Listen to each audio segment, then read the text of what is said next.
Olá, você que nos acompanha. Seja bem-vindo e bem-vinda ao Olhar Crítico, um programa de análise semanal sobre temas e entrevistas relacionadas com o jornalismo político. Este trabalho é feito pelo Centro de Crítica da Mídia e a pós-graduação em Comunicação Social da PUC Minas. Meu nome é Hércio Sena e eu estou acompanhado pelo professor e jornalista José Milton Santos. Olá, Zé. Olá, Hércio, minhas saudações. Olá, Lena, minhas saudações. E extensiva a todos os nossos telespectadores. E a nossa convidada de hoje é a professora e pesquisadora do Departamento de História e Comunicação da UFMG, Regina Helena Alves da Silva. Regina é graduada em Ciências Sociais e História, mestre em Ciência Política pela UFMG e doutora em História Social pela Universidade de São Paulo. Coordenou vários estudos e pesquisas na área de urbanismo, territórios urbanos e espaços digitais, letramento, inclusão digital, escolas e participação popular. Lena, seja bem-vinda. Olá, Hércio. Olá, Zé Nilton. Obrigado pelo convite para estar aqui com vocês hoje. E hoje nós falaremos sobre Pablo Marçal e o fracasso do debate político nas eleições municipais de São Paulo. Pablo Marçal é candidato a prefeito de São Paulo pelo PRTB, Partido Renovador Trabalhista Brasileiro, e tem atraído a atenção para si, com destacada influência digital que vai além de São Paulo. As duas primeiras semanas de campanha eleitoral foram marcadas por um certo domínio de Pablo Marçal, com grande repercussão nas redes sociais e no noticiário brasileiro. O candidato tem chances reais de ir para o segundo turno. Ele é empresário e ex-coach, dono de uma fortuna de quase 170 milhões. Ele é considerado um candidato sem freio, que abusa das acusações sem provas e xingamentos feitos aos adversários, driblando escândalos que envolvem seu passado e o seu partido. Em 5 dias, ele acumulou 3,6 milhões de seguidores no Instagram, após decisão judicial que suspendeu o perfil anterior. As buscas pelo seu nome cresceram e dispararam, muito além dos outros candidatos a prefeito de São Paulo. Lena, para começar então essa conversa sobre essa figura Pablo Marçal, mesmo que de uma semana para cá as investigações sobre o nome dele tenham aumentado e ele possa ser desidratado até chegar o dia das eleições, já é um fenômeno significativo a participação dele no debate eleitoral brasileiro, especificamente em São Paulo. A que você atribui esse acontecimento nessa campanha? Hércio, eu entendo que vem mudando, já tem um tempo, a campanha política e os candidatos, né? Eles vêm mudando. A gente sempre teve esses candidatos outsiders, esses candidatos que apareciam de uma hora para outra, etc. Né? Mas as campanhas políticas nos últimos tempos, elas têm migrado para o digital de uma determinada maneira, mas carregando a forma como a gente sempre fez política, né? Então, a utilização do digital tem essa lógica, né? Aí nós queremos atingir mais gente, aí eu quero likes, eu quero engajamentos, eu quero isso, eu quero aquilo outro.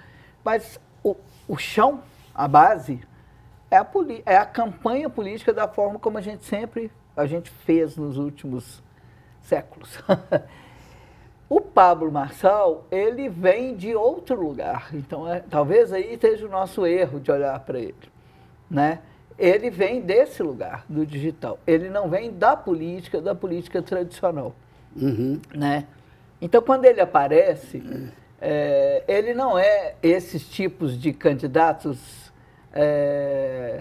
que aparecem para desqualificar só o debate político, não, ele entrou dentro do debate, mas ele entrou de um outro lugar.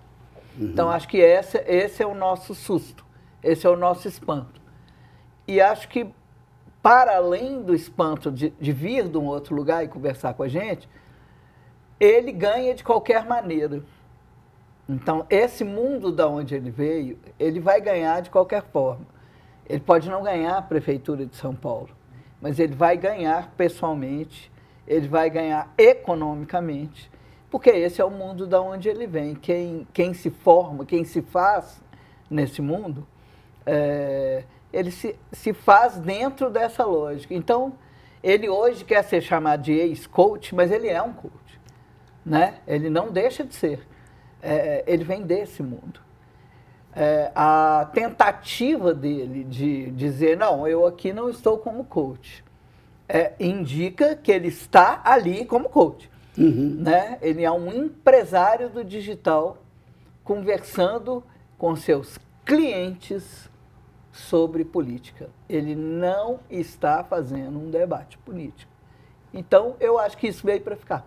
E era bom a gente olhar isso de uma forma melhor, né? Assim, mas sem a quantidade de pré-conceitos, no sentido de que os nossos conceitos vêm de um mundo que não é este mundo, né? Zé, a que você atribui esse rápido crescimento aí da campanha do Pablo Marçal? Oércio, esse crescimento é decorrência do número de seguidores que ele já tinha anteriormente. Cada 10 minutos de disparo do Pablo Marçal atinge milhões de pessoas. Então, na verdade, ele transpôs para a política, como a Lena muito bem disse, aquilo que ele já fazia na sua atividade de coach. Ou seja, a lógica não muda, né? Ser coach fora do processo eleitoral, isso é uma continuidade da ação empresarial dele, digamos assim, não, né? A lógica dele não muda, muda a nossa, né? Muda o debate político, muda... Eu não acho que é o fracasso do debate político, eu acho que está apontando para um outro tipo de debate. Um debate político, né? Porque, na realidade, aí tem uma proposta, tem uma realidade diferente que se coloca nisso e talvez as outras forças políticas ainda não se deram conta disso. É por aí que você a vê? relação, né? Ele estabelece uma relação diferente, né? Ele estabelece uma relação com um cliente. Você pode dizer, Lena, mas a política, os políticos tratam os eleitores. Não, é diferente. É diferente. Ele é uma relação comercial, entendeu? De um empresário que está oferecendo um produto aos seus clientes. Você pode dizer, no limite, é isso que o político faz? Não. O político não foca em você, na sua necessidade. O que o Écio está precisando? Né? Ele vai dizer, pessoas como Écio, pessoas como Zé Nilton, por exemplo, idosos, pessoas de mais de 60 anos precisam, mas a Lena precisa de uma coisa, a Nilton precisa de uma coisa, Écio precisa de uma coisa. Ele vai falar dessa coisa que você precisa, e não daquilo que pessoas de mais de 60 anos precisam. Não sei se eu expliquei bem isso. Nós vamos entrar agora com uma pergunta da estudante de jornalismo Larissa Gino. E aí a gente continua o debate. Oi, meu nome é Larissa, eu sou estudante de jornalismo na PUC Minas e eu queria fazer uma pergunta para a professora Regina Helena. Professora, você acredita que uma pessoa como Pablo Marçal, que representa tanto a extrema-direita, utilizar do discurso de que veio de escola pública e que não tinha chance de chegar onde chegou e que foi contra o sistema que ele mesmo defende, se isso favorece a extrema-direita e o discurso da meritocracia? É isso. Muito obrigada pela oportunidade. Obrigado pela pergunta. Esse é o discurso da extrema-direita, né? O mérito individual de cada um. Por isso ele conversa com as pessoas, né? E por isso ele conversa com uma faixa grande da população abandonada nesse sentido que eu estava falando antes, entende? No sentido da dificuldade do cotidiano, do dia a dia das pessoas. Então, quando ele fala, eu estudei em escola pública, cada estudante de escola pública olha para ele. Aí ele fala, eu cheguei aqui. Ele não diz, todos têm direito à escola pública, a escola pública precisa de melhorar. Ele diz, não, você que está na escola pública, que é ruim, você tem possibilidade se você ouvir o que eu vou te dizer. Uhum. É diferente, ele dá à pessoa uma capacidade que ela tem que encontrar dentro dela, entende? E não é o Estado, não é o governo, não é a associação, não é o sindicato, não é nada disso que vai garantir ou trazer ou te levar a esse lugar ou te ajudar a chegar nesse lugar, entende? Uhum.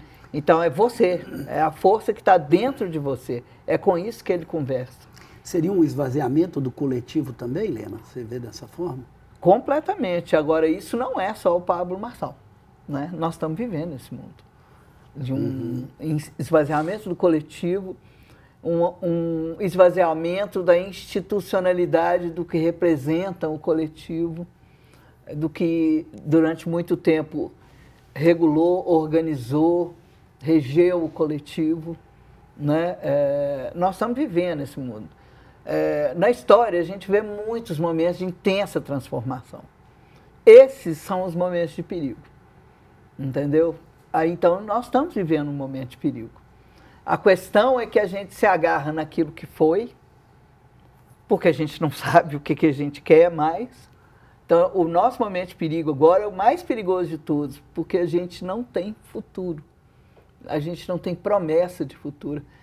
E a gente não dá conta das realidades.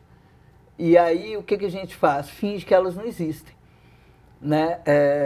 E o Pablo Marçal vai lá e diz assim, eu sei sua realidade. Não adianta você ter todas essas políticas públicas porque você está na escola pública. E a hora que você sair, a escola pública não é boa.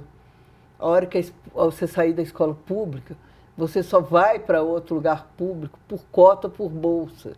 Você sempre vai estar nesse lugar. Olha como é que ele está falando com a pessoa, entende?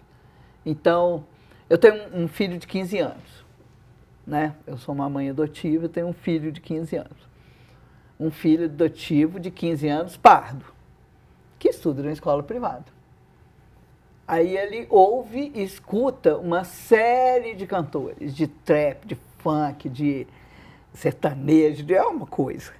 E rock, ele escuta tudo. E aí outro dia eu vi esse meu filho falando com uns amigos assim, ficar farra, ficar confusão. Aí um vira pro outro e fala assim, você é um CLT? Eu falei, hã? Eu falei, o que é ser um CLT? O menino tem 14 para 15 anos. Eu falei, fracassado, né, mãe? Esse aí é o Pablo Marçal. Lena, estou retomando aí a discussão que você está fazendo, né, em relação ao apelo direto que se faz. Por que essa experiência ela está crescendo, principalmente numa cidade como São Paulo? O que você acha que São Paulo está trazendo aí de expectativa para a gente olhar para o futuro dessas relações e para o futuro do debate político a partir do aparecimento do Pablo Marçal? Não estamos falando de um fenômeno específico de São Paulo. Pela sua análise, nós estamos falando de um fenômeno que é mais geral. Seria isso mesmo? Sim. Agora, por que no Brasil aparece primeiro em São Paulo? Né? Assim, não é à toa que os modernistas falavam que São Paulo era a locomotiva do Brasil. Né? Você tem um estabelecimento de um capitalismo em São Paulo muito mais avançado. Né? Assim, você tem os Faria Limer, você tem a Paulista, você tem uma série... São Paulo não só cedia esse capitalismo futuro, mas ele é esse símbolo no Brasil, né? Então a polarização que a gente vive no Brasil e em vários outros lugares do mundo, né? Vamos deixar claro que também não é só aqui. Ela está alcançando o seu primeiro enfrentamento, a pobreza da polarização, porque a polarização empobrece tudo, né? Ela destrói as coisas. Por quê? Porque eu não posso discutir nem debater com você, senão eu estou enchendo sua bola, eu não posso ser crítica, eu não posso ser isso, eu não posso ser aquilo. Então a polarização mata a política, né? E aí é um terreno bom para aparecer essa outra possibilidade, que está fora da polarização. Não adianta tentar julgar o Pablo Marçal para o bolsonarismo, porque ele não é o bolsonarismo, né? Ele é outra coisa. Então surge no lugar onde esse embate do capitalismo, né? Vamos voltar a falar as palavras como elas são, né? Elas, do neoliberalismo, ele é mais avançado, né? Já tem um candidato aqui em Belo Horizonte que está se vestindo igualzinho o Pablo Marçal, não sei se você já viu, eu não sei o nome dele. Mas ele já se veste, ele põe o boné, ele deixa aquela barbinha, ele usa as roupas e aquele sapatênis horroroso. Ele já está se caracterizando, mas ele não é o Pablo Marçal porque ele não é um coach de sucesso, né? Zé, e esse encantamento já chegou na Faria Lima, né? Os grandes empresários de São Paulo já têm se reunido também com o Pablo Marçal para... Chegou, tranquilamente que chegou. E parece que, evidentemente, esses grandes empresários lá, e principalmente os financistas da Faria Lima, eles vão detectando para onde a onda está indo. E como eles percebem que essa onda, no momento, favorece o Pablo Marçal, evidentemente eles vão se aproximar dele. Evidentemente, eles o estão financiando, embora ele não precise, e vão continuar financiando. Mesmo que esse financiamento seja um pouco constrangido a partir do apoio inicial que eles deram ao atual prefeito de São Paulo, né?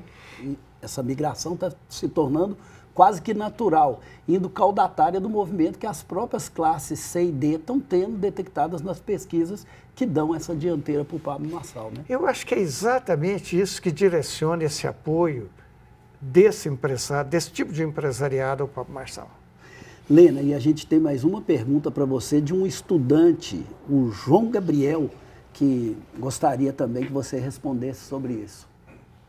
Ei, gente, sou o João Gabriel, estudante de jornalismo, e eu gostaria de saber como vocês acreditam que a presença do Pablo Marçal nos meios digitais, tanto com memes, piadas, cortes de TikTok, vem influenciando os jovens leitores. Ele tem um domínio do digital impressionante. E ele tem um domínio de conversar com jovens muito grande. Justamente porque estamos vivendo um momento de intensa transformação no mundo do trabalho. Né? Intensa. Então, voltando lá naquela conversinha da CLT, assim, o mundo do trabalho está mudando. Os jovens, eles não é como eu era, assim, a minha geração é aquela que ir para a universidade era dificílimo e era uma conquista e era uma garantia de um trabalho melhor. Agora não é mais. Esse caminho mudou, né? A gente tem dificuldade de lidar com ele e aparece hoje no Brasil, em Belo Horizonte, em São Paulo, pessoas que têm renda, que ganham dinheiro num mundo que não é esse mundo que nós vivemos sendo professores, né, recebendo salário. É um outro... Os seletistas, né? Os CLTs, fracassados. Né? Então, esse mundo, ele está mudando, a gente se agarra a ele, né? Mas ele vai mudar. Né? Tudo que nós investimos na vida, como pesquisadores que somos, era para mudar esse mundo. E ele está mudando, mas ele está mudando para um caminho que a gente não está conseguindo compreendê-lo totalmente. Momentos de transformação são assim. Então, os jovens, eles não têm, eu estou te falando, eu tenho filhos de 13, 15 anos. Eles não sonham com a universidade. Né? Ai, mas você não fala, você não sei. Não, é outro mundo. Não significa que eles não farão uma universidade, tá? Mas isso não é o indicativo de futuro para esses jovens. E eles veem muitos jovens ganhando muito dinheiro e muitos jovens perdendo dinheiro com bets, aposta, influência, um mundo que oferece para eles uma série de outras coisas. E vem um cara que diz que ele quer empreender, que ele é... E isso tanto a direita quanto a esquerda usam essa lógica do empreendedorismo. Somos todos culpados. Né? Então, essa coisa que ele fala, o que você vai fazer como prefeito? Empreender. empreender, abrir empresa. Tudo que todo mundo sonha é ter o seu negócio próprio. Então, os jovens querem isso. Sim, mas nesse, como você mesmo situou, no capitalismo nós não temos lugar para todo mundo ser empreendedor. Quem Será? te disse? Não sei. Eu não sei. Você sabe. O capitalismo que você conhece e eu conheço, não tem lugar para todo mundo ser empreendedor. Mas o sonho de futuro, o sonho de transformação e de emancipação que a minha geração tinha, era a cada um de acordo com a sua necessidade e que a gente não precisaria de trabalhar como a gente trabalha, né? Então, assim, por que eu tenho que trabalhar 24 horas por dia? Por que eu tenho que morrer de trabalhar? Essa é a pergunta que os jovens fazem para a gente, né? Os jovens amigos dos meus filhos falam, por que você trabalha o dia inteiro? Eu falo, não, porque eu tenho que sustentar a casa, eu tenho que pôr comida na mesa. Por que você tem que pôr tanta comida na mesa e sustentar uma casa dessa? Essas são as perguntas que eles fazem. Qual a resposta que a gente tem que dar para eles? A resposta do Pablo Marçal não seria a minha, entendeu? Vai empreender que você tem uma mansão igual a do Gustavo Lima, entende? Essa não é a minha resposta. E é aí que está a nossa disputa. Né? Sim, nem todo mundo vai ser o Gustavo Lima, como sempre. Mas se a gente pegar assim, um trabalhador que se coloca numa condição de empreendedor, tipo um Uber, sim, ele trabalha 16, 18 horas, se der bobeira. Né? Eu vim conversando sobre isso. Pois é. E ele está sobre uma realidade que consegue ser pior até do que a gente viveu. Quem te disse? Não? Não. Ele me disse hoje no Uber que não. O que ele me disse? Mas qual a vantagem desse... Ele ganha mais e ele pode ter as coisas. E é a resposta dele. Eu estou escutando.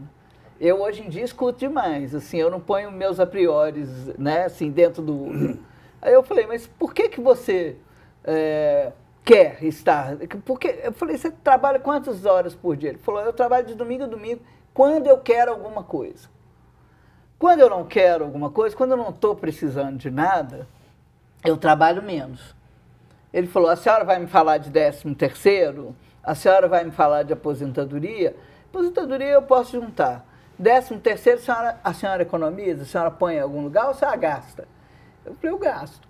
Aí, então, é uma outra lógica essa, que é difícil para a gente, entende? Eu confesso que é difícil. Mas eu acho que a gente precisa de escutar, porque ele me falou assim, se eu tivesse estudado como os meus colegas, tivesse ido direto para a universidade como meus colegas, hoje eles ganham 3 a 4 mil reais. Eu ganho 6. Eu falei, mas você trabalha muito. Ele falou assim, também. Entende? Assim, então, o que é esse sentido? Por que eu acho um absurdo o cara trabalhar 10 horas no Uber se eu trabalho 10 horas? Entende? Porque eu trabalho 10 horas, você trabalha. Sim. 12. Às vezes até 10. mais. Então, por que eu digo que o outro que faz isso, eu não estou defendendo o Uber, eu estou dizendo que a lógica mudou e que a gente precisa de ouvir. Precisamos de outros instrumentos, seria? Precisamos de outros instrumentos, assim, de outras formas de lidar com isso. Né? Eu acho que o Pablo Marçal sabe disso. Uhum. Né? O cara ele ganhou 170 milhões. Quem aqui tem 170 milhões? Se juntar nós todos, vai chegar nem um décimo disso. Então, assim, eu quero ter 170 milhões, eu quero não. Você quer? Não. Não. Ele ganhou. Aí, como que a gente ataca o Pablo Marçal? A empresa dele foi lá, não tem gente, não sei o quê. Não, é assim, para que você precisa de 170 milhões? É o que eu falo sempre com o Jorge. Para que você precisa disso? Eu quero o iPhone 16. Eu falei, ele custa 170 milhões. Então, a conversa, o Pablo diz para você que você pode ter todos os iPhones que você quiser. E eu não entendo por que todo mundo quer ter um iPhone, porque o meu celular é melhor do que o do iPhone. Eu posso te provar, cientificamente. É um status. É uma coisa simbólica. E nós vivemos no mundo do simbólico. Né? E um simbólico inventado. Essa invenção que a esquerda e a direita, a esquerda principalmente, fez, do mundo maravilhoso, que não é, Nós não vivemos um mundo maravilhoso. É o que nos leva, a nós progressistas, a estar nesse buraco sem fim. Entende? Assim, eu preciso de olhar para o mundo, eu preciso de conversar com as pessoas antes de empurrá-las para lá. Lena, partindo então dessa análise que você está fazendo, nós temos então um outro quadro político onde esse debate está se dando. Mas alguns candidatos, inclusive em São Paulo, Boulos e até outros, o Datena, têm criticado o esvaziamento ou a ausência de debate. Então, como é que você explica isso? Onde você situa essa questão? A entrada do Pablo Marçal é uma entrada para uma ruptura com o debate político ou é o debate político em outro lugar? Acho que você já situou isso, mas como que os outros candidatos podem enfrentar essa realidade? Então, o Pablo Marçal, esse debate político do coletivo, ele implode. Ele não dá conta disso. Tinha que tentar levar ele para esse lugar, porque a comunicação dele é direta. Né? É com você, sobre as suas questões. Então, ele olha para o eleitor, ele olha nos olhos do eleitor, né? E desqualifica você. Ele faz isso, né? Ele cria uma cena e aí ele olha para você. Né? O debate político é um debate que nós temos que olhar para todos. Né? Eu não tenho essa fórmula, mas eu acho que a única maneira de você romper com o coach é tirar ele do centro. Né? Você tem que trazer ele para o coletivo. Um coletivo que está estraçalhado. Esse é o nosso desafio. Né? Porque ele não dá conta do debate coletivo. Mas os debates políticos de campanha não são coletivos. Né? O jornalista pergunta, eu pergunto para ele, o outro pergunta para o outro.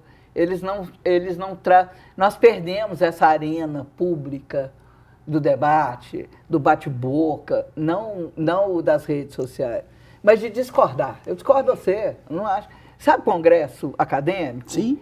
Não, todo mundo agora... Acadêmico, estudantil. Não tem mais isso. De trabalhadores. Você não discute, você não debate, você não xinga, você não fala, está errado. Não, eu sei que está errado. Não, por que você está errado? Essa pergunta a gente não escuta mais. Sabe? Essa arena... por quê? Porque a gente acredita em consenso. Nós tivemos a primeira fase de achar que democracia é consenso. Democracia 51 fala por 49, não tem consenso nenhum. Entende? Assim, é uma coisa da maioria. É uma questão da maioria. Mas você não se impõe, né? Assim, você ganhou e você tenta falar para todos. Essa ideia de que existe um consenso matou a política. Foi isso que matou a política. Porque não existe. A política é o conflito. Né? Como que o Pablo Marçal rompe o conflito? Falando direto. Eu estou aqui, estou falando com você. Entende? Eles não estão aqui. É assim, se a gente conseguisse voltar para o conflito, e a polarização não é conflito, a polarização é eu não te levo em consideração, quero te ver morto e você quer me ver morto. Isso não é conflito. Uhum. Né?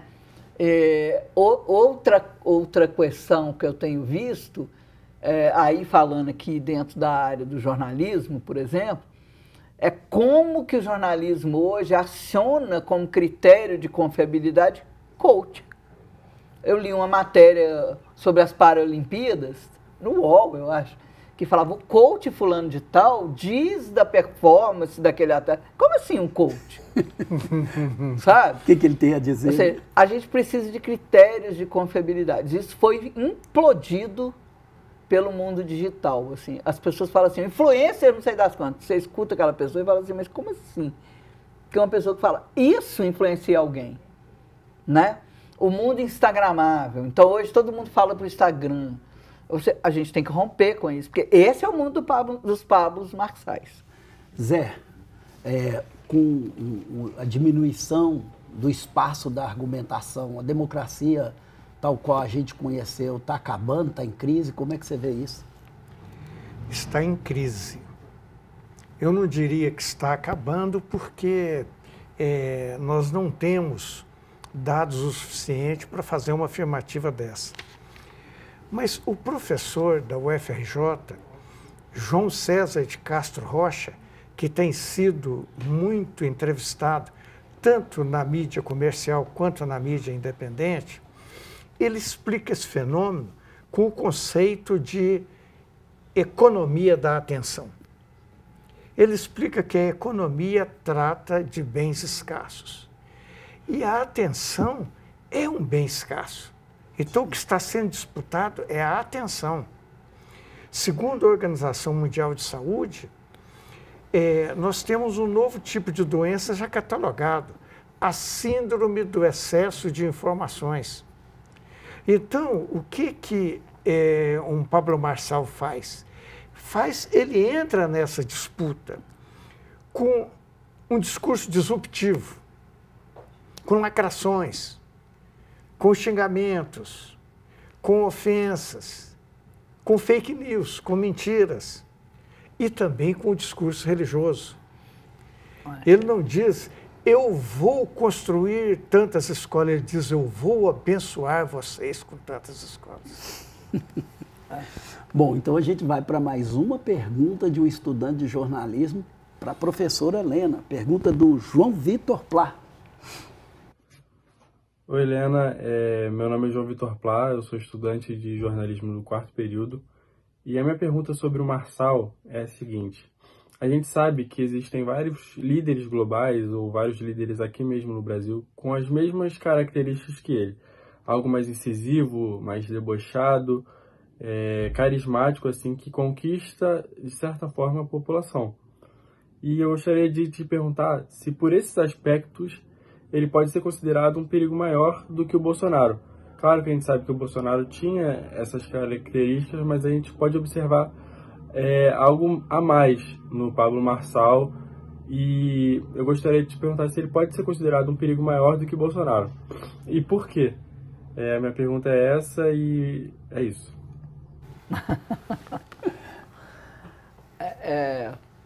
Eu acho que ele é diferente do Bolsonaro. O Bolsonaro é da política que a gente conhece. Ele está aí há décadas. A gente conhecia o Bolsonaro, já sabia que ele era desse jeito. Então, verdade. Acho que ele é outra coisa. Acho que ele... Acho é ruim, né? Assim,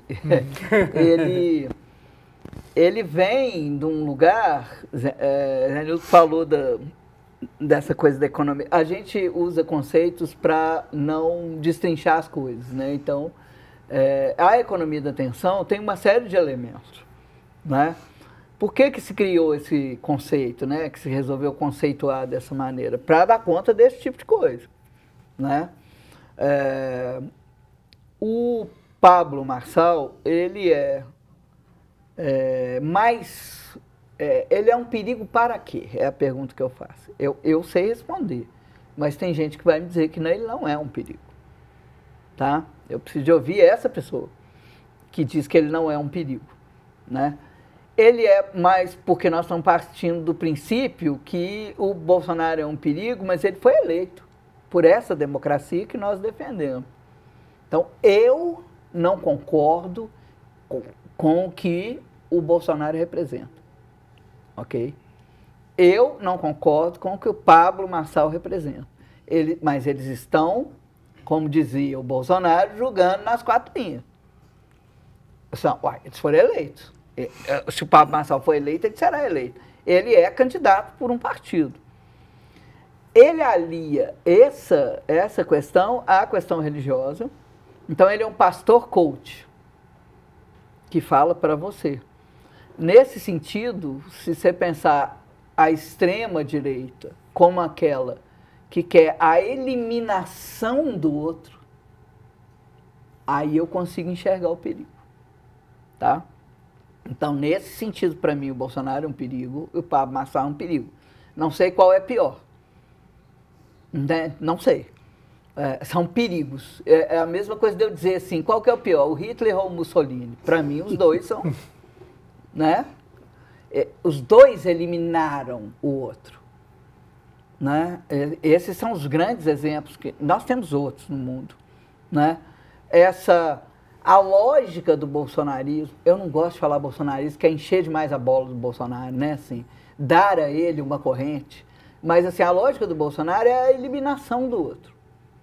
Tá? A lógica do Pablo Marçal é a exclusão daquele que não é capaz. Ele diz que você é capaz. Se você não for capaz, o problema é seu. Entende? Eu acho que é mais complexo, né? E eu acho que o perigo que tem nele é como ele evoca, que é uma coisa que eu sempre discuti, não sei se você já viu, não existe fake news, não existe mentira. Todos esses elementos têm um traço de verdade, que é uma crença que você tem. E quanto à crença, gente, não tem argumento. É uma crença, está em mim, é uma fé. Entende? Então, tem em cada mentira, eu sempre cito um exemplo, assim, ó, eu lembro que na campanha política o povo falou assim, o Ciro Gomes batia na Patrícia Pilar. Uma fake news. Aí a Patrícia Pilar veio e falou assim, ele nunca me bateu. Acabou. Entendeu? Agora, essas que a gente chama de fake news, elas perduram. Por que elas perduram? Porque elas têm elas têm um eixo de verdade. Elas têm um eixo de um elemento que fala para aquelas pessoas. Verdade nesse sentido. Que são as crenças que as pessoas têm. O Pablo Marçal fala para essa crença. Então ele é diferente do Bolsonaro. Eu não sei se você já viu uma cena dele com uma cadeirante, vocês já viram isso? Não. Em que ele fala que vai fazer ela andar. Ah, é? É. E ele fala, eu vou fazer você andar. Em nome de Jesus. Deus vai fazer você andar. Coisas que a gente já viu muito. Levanta, fica em pé. A gente já viu muita manipulação disso, que a pessoa levantou, ficou em pé e andou. Os dele não andam. As duas pessoas que ele tentou fazer andar e as duas pessoas que ele tentou ressuscitar não andaram nem ressuscitaram. Como que a gente conversa com ele? Ah, cara, olha lá, você falou que ia ressuscitar a pessoa, você é uma fraude. Ele falou, não, eu tenho fé, eu acredito. Deus disse que... Ah, então você está dizendo que você é Deus. Não, Deus disse que aquele que crê tem essa capacidade. Então é porque eu não creio o suficiente ainda. Olha isso. Ele é muito mais perigoso do que o Bolsonaro, mas é infinitamente mais, entende? Olha com o que ele mexe. Lena, nas estratégias do Marçal, a gente observa um discurso anti-institucional. Talvez seria uma forma com que ele lida com a crítica ou a crise desse modelo de democracia que a gente vive. Na sua opinião, haveria uma outra saída para a esquerda que não fosse a defesa da institucionalidade, como a gente tem observado sempre, inclusive no governo Lula? Boa pergunta, né? Eu vejo isso da seguinte maneira, assim, ele é antissistema, eles fazem questão de dizer que são antissistema. Nesse sentido, eles capturam o que a esquerda sempre disse, que é anti-sistema capitalista, anti-esse sistema, entende? É mais ainda do que ser anti-institucional. Institucional, E eles gostam de usar essa palavra sistema. Hoje a gente vive um momento que a extrema-direita captura determinados elementos da esquerda, né? E essa captura confunde, complica, mistura. A nossa reação é defender o sistema, que nós éramos contrários a ele. Essa incoerência, essa controvérsia é que nos tira a legitimidade. Então, a esquerda hoje está deslegitimada. Ela adquire uma legitimação quando fica muito claro a eliminação do outro. A gente viu isso na França, a esquerda correndo para votar e o Macron agora traindo essa democracia, esse voto. Né? Então, essas crises, esses elementos e essa captura que eles fazem daquilo que era próprio da esquerda, né? Assim, nos joga no campo que antes a direita estava, que é defender o sistema. Né? E como nós não conseguimos constituir algo a colocar nesse lugar, porque ele coloca a extrema-direita coloca o individualismo, a sua capacidade, a forma de você estar no mundo, né? E a gente não construiu algo que barre isso, que coloque algo nesse lugar, que prometa algo para isso. Assim. A gente hoje fala só de realidades. Realidades que nós construímos, não é a realidade do cotidiano, do dia a dia das pessoas. A gente não tem promessas para o cotidiano duro das pessoas. A extrema-direita tem. Então, eu acho que é aí que está o bololô, como eu gosto de fazer, que a gente precisa de destrinchar. A gente está num momento de respirar, parar e começar tudo de novo. Nós fracassamos, Hércio. Zé, e como a gente sempre faz nesse programa, esse programa é um programa de crítica, de mídia, crítica da análise do jornalismo brasileiro, eu queria que você trouxesse para nós aqui também qual foi a cobertura que a mídia comercial e mesmo a mídia independente tem dado, né? A mídia alternativa tem dado a essa figura, Pablo Marçal, como é que tem sido, como é que ele tem aparecido aí nesse noticiário, inclusive colaborando para esse crescimento que ele tem. Esse talvez seja o fenômeno que teve maior cobertura de todo tipo de mídia dos últimos tempos. A gente, inclusive, que faz a crítica da mídia, não consegue acompanhar tudo que tem saído. Mas o que a mídia tem revelado, e isso é importante, principalmente a mídia independente, é a trajetória do Pablo Marçal. Ele, com 17 anos de idade, ele já praticava tiro com colete. Atirava nos colegas, os colegas atiravam nele com coletes à prova de bala. Com 18 anos, ele participou de uma quadrilha de assalto a correntistas de bancos. E esses assaltos eram feitos através do uso de vírus, principalmente do cavalo de Troia. Ele, por causa disso, de participar dessa quadrilha, isso foi em 2005, em 2010 ele foi condenado a 6 anos de prisão, mas prescreveu por decurso de prazo. Né? E os candidatos têm ressaltado isso. Datena, Tabata, o atual prefeito, e ultimamente até o Boulos, que não tinha tratado disso, entrou nessa nessa linha também.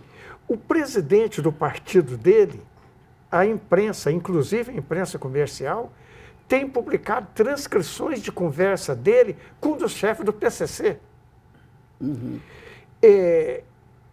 Em maio deste ano, a Advocacia Geral da União abriu um processo contra o Pablo Marçal por causa das fake news que ele publicou, prejudicando o atendimento aos prejudicados com as enchentes no Rio Grande do Sul.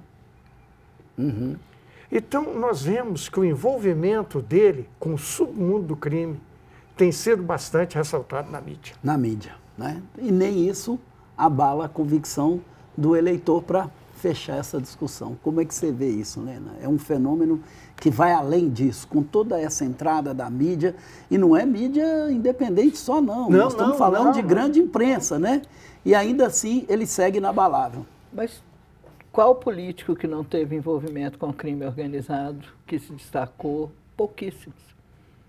Então, é a mesma lógica, entende? Acho que as pessoas estão cansadas disso. Isso não vai afetar o voto das pessoas, com certeza. Não vai. Esse caminho não afeta o Pablo Marçal. Tanto que ele ri. Ele debocha, ele ataca. Não afeta essas pessoas. Por quê?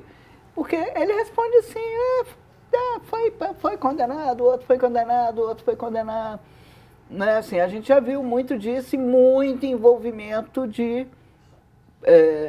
políticos, os bolsonaros com as milícias. E aí, estão eles aí. Então, esse é um caminho que está ficando muito normalizado, sabe? Assim, para as pessoas. A gente vive um mundo de cansaço, a gente está cansado disso tudo, sabe? Então, esse caminho, eu acho que não vai funcionar como não está funcionando. Eu acho que deu uma estabilizada aí, falando em termos de campanha eleitoral, deu uma estabilizada em São Paulo, o negócio está parado. Conteve o crescimento, pelo menos não só dele, de todo né? mundo. Está parado. As pessoas estão suspendendo o juízo. Está em suspensão. Seria isso. Então, eles estão lá, né, já é a segunda pesquisa que está ali naquele lugar. Tem uma surpresa? Tem um... Sabe, assim, mas o que vai sair dali, eu não posso te dizer. Eu, com anos de experiência em campanha eleitoral, te diria que ele vai para o primeiro turno. Vai para o segundo turno. Vai para o segundo turno. Mas, não sei, né? Assim, esse mundo nosso, e que tudo corre rápido demais, né? Todas as denúncias, todas as coisas, todas as interpretações e etc., o que pode acontecer? Então, São Paulo é um lugar para a gente olhar mesmo, para tudo isso que a gente falou aqui. Essa campanha é uma campanha que tem muito para nos ensinar desse novo mundo mesmo, da economia da atenção, dos coaches, o mundo digital, né, que veio para ficar, principalmente depois da pandemia. Então, em relação ao que será que vai acontecer, a gente tem que aguardar. Mas importante aqui esse debate que a gente fez, as questões, né, as ponderações da Lena nesse sentido. Nós vamos ter que encerrar essa parte agora, porque a gente vai para o momento agora da nossa dica cultural.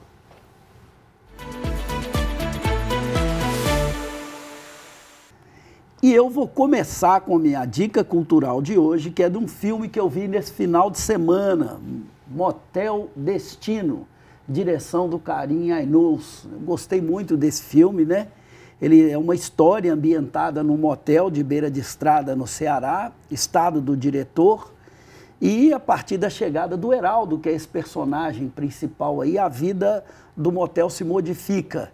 E nós temos aí no elenco novatos atores como Iago Xavier, Nathalie Rocha, que foram escolhidos entre 500 outros atores nesse fabuloso concurso aí que teve para esse papel.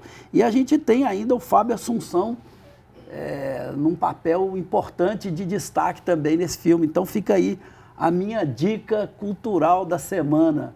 Lena, qual que é a sua dica? Então, a minha dica cultural é um livro. Ah, legal. Depois que eu aposentei, virou uma religião. Ler pelo menos um livro por mês de literatura. Que bacana. Então, o Colibri é um livro do Sandro Veronese, ele é um livro premiado da Editora Autêntica, que fez a tradução. Ele é um livro que há muito tempo eu não li uma coisa que me afetou tanto. Ai, que legal. Primeiro que é a história do Marco Veronese, é um italiano. O livro, ele é constituído com vários tipos de formas. Então tem WhatsApp, tem e-mail, tem documento, junto com texto e etc. Achei isso genial. Acho muito legal, inclusive, para aproximar... Bem adaptado. E aproximar os jovens, né, da literatura e tal. E é uma história do Colibri, que é o Marco Veronese, que é alguém que paira, mas que ao fim da vida ele faz uma opção. E depois de uma certa idade a gente começa a pensar nas opções que a gente faz no fim da vida, né, assim... Então é um livro genial, lindo, maravilhoso, e que ainda consegue tocar a gente profundamente. Legal demais. Zé, tá sem indicação hoje? Hoje eu não farei indicação. Mas eu quero, então, encerrando aqui, né, o nosso programa, dizer que foi uma discussão muito rica, muito importante para nós. E quero agradecer, Zé, a sua presença. Muito obrigado pela sua contribuição e pela participação de novo aqui conosco. Obrigado, Ércio. Obrigado, Lena. E muito obrigado aos nossos telespectadores. Lena, sem palavras para te agradecer. A gente já te aguardava aqui, né, há mais tempo e gostaríamos de contar com você outras vezes também. muitíssimo obrigado pela sua presença hoje. Obrigado vocês pelo convite, obrigado Écio, obrigado Zé, obrigado. E assim terminamos aqui o nosso programa. E lembramos a você que ele também está disponível no YouTube e nas plataformas Spotify e Deezer. Nos acompanhe por lá também. Um abraço a você e até a próxima semana.